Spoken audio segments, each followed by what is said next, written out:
And it's been saved! My oh my, in these years I have been living on earth, Man United have been blessed with some of the greatest goalkeepers in football history.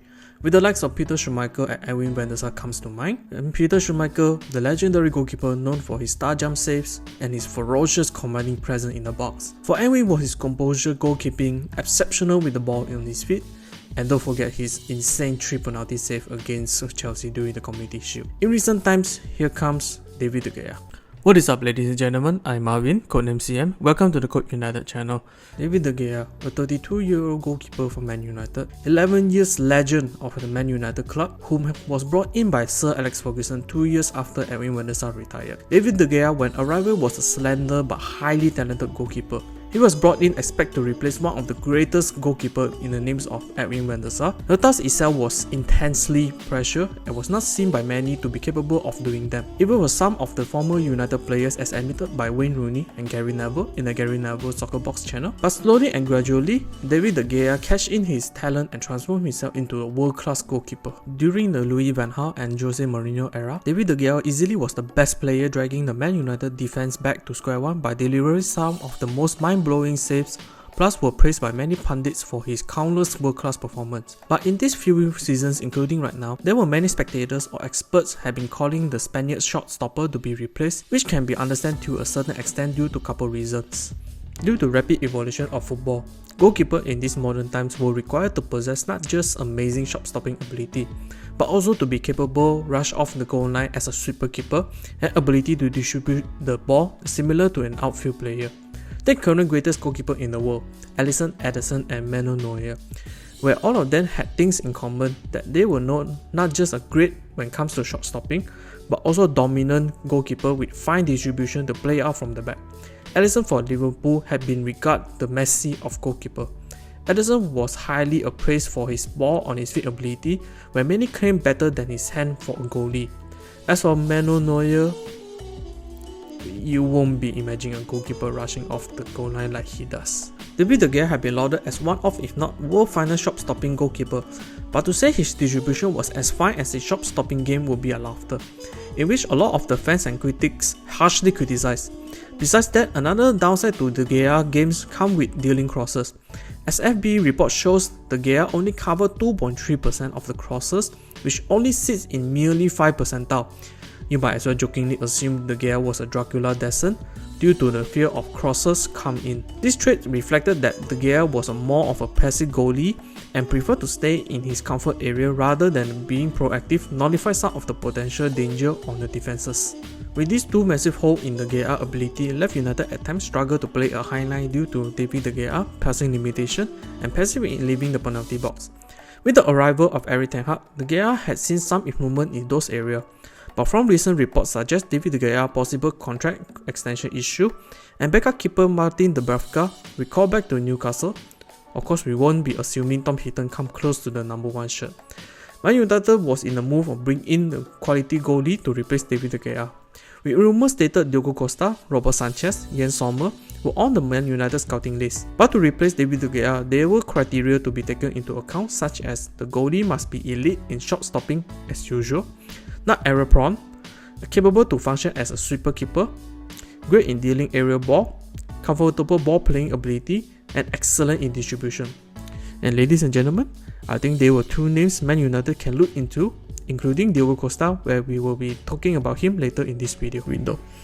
But before we enter the video, do please subscribe to help this channel grow, as each of your subscription was a massive motivation for me to create new content, and hit the notification bell for new video release. Now let's cut the chase, and here we go.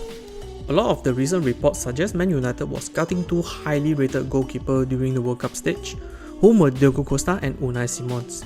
With Diogo Costa had been reported Man United ready to break the bank to bring him in, but I highly doubt that due to the Glazer family was selling the club and had refusal to invest in the club for the January transfer window. But what makes both of them such an attraction for Erik ten Hag?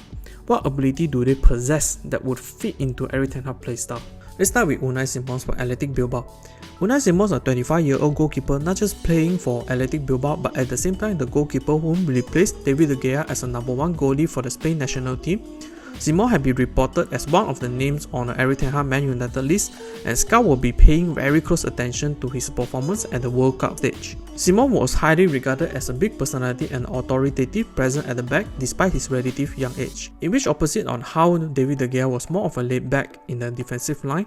Simon's pinnacle moments came at the Euro 2020, where the Simons had been doubted his goalkeeping ability against Croatia, but redeemed as the man of the match against Switzerland, saving 2 penalties against a side who knocked out the world champion France out of the tournament in their previous game.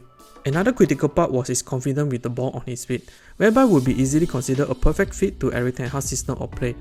These days, mainstream top-tier teams have been fond of the idea of building the play from the defensive line and progress out forward, hence control the possession of the ball.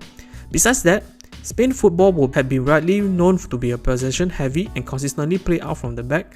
Simon is an intriguing part of this build-up and contributes his share of the play very well. But the slight downside for Unai Simon was that his long pass was quite average compared to his other attributes.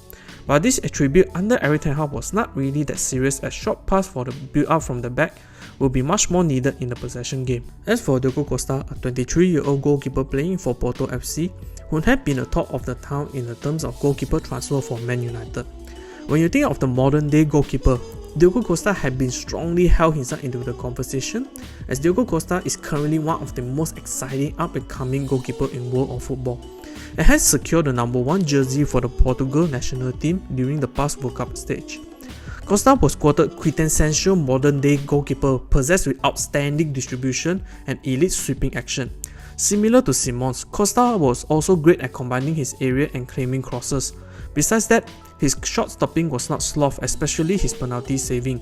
His audition for world-class goalkeeper moments came at the Champions League, where Costa not just saved a penalty but provided an assist to goal at the same match against Bayer Leverkusen.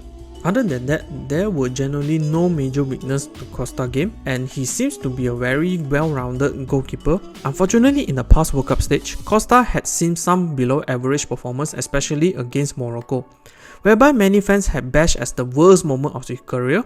The Costa rushed out and failed to claim the cross, causes the goal be considered and the match. Even with the performance in World Cup stage, Erik ten Hag has seems to be very keen to bring in the goalkeeper due to his overall quality as a sweeper keeper. But Costa will cost an arm and a leg for Man United, as reported €75 million have been requested by Porto, and many actually argue it's worth the price for his quality. As David De Gea contract expiring this summer, and reported Man United did not extend his current deal. At this stage, it's not clear whether Erik ten Hag wanted to hand him a new long-term deal or replace him completely. It is also wise to remember Dean Henderson still on loan at Nottingham Forest, but can consider him on his way out following his comments on Man United, and had basically burned the bridge for him to return and could be sold in the summer as well. So that's the video. What do you guys think? Do you think Diogo Costa or Unai Simons is enough to replace David De Gea? Or should Man United give David De Gea a new long-term contract? Comment down below and we can have a discussion. Thank you all and hope you guys enjoyed this video. I will see you all in the next one.